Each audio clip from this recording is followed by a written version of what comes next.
अब मैं चलता हूं पोहरी, रमेश शर्मा जी,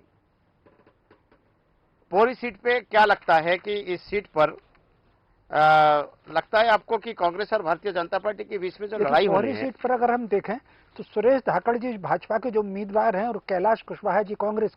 जैसा कि जानना चाह रहे हैं कि इस सीट पर जातीय समीकरण की क्या स्थिति बन सकती है पोहरी विधानसभा सीट पर? जी शर्मा जी। देखिए, पौरी विधानसभा सीट पर अगर आप देखेंगे तो खासतौर से जो धाकड़ समाज का वोट है और पौरी विधानसभा सीट पे ब्राह्मण वोट भी बहुत ज्यादा आता है। तो मुझे लग रहा है कि कहीं ना कहीं ये नरोत्तम मिश्रा जी का भी प्रभाव क्षेत्र है, तो ब्राह्मण वोट कहीं ना कहीं धाकड़ वोट को समर्थन करेगा। तो कुशवाहा चूंकि बसपा में रह चुके हैं, तो बसपा में रह चुके जो एससी वाला वोट है वो कहीं ना कहीं इनकी तरफ जाएगा। तो मुझे जो लग रहा है कि ब्राह्मण वोट, ओबीसी वोट, वो जो भाजपा की तरफ मुझे जाता हुआ दिख रहा है।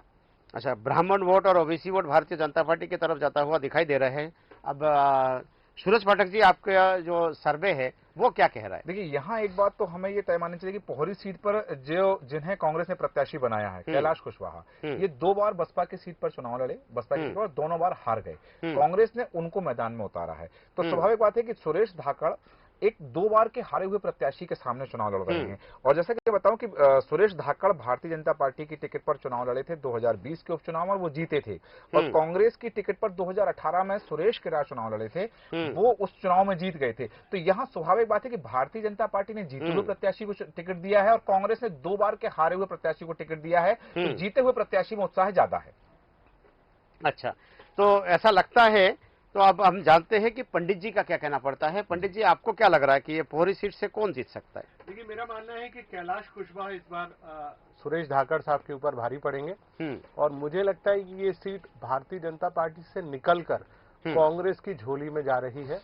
तो इस सीट का परिणाम कांग्रेस के पक्ष में जा रहा है। तो जैसे कि अभी हमारे पंडित जी ने बताया कि यहाँ पर कांग्रेस जीत सकता है, लेकिन समय क्या कहता है वो देखना दिलचस्प होगा।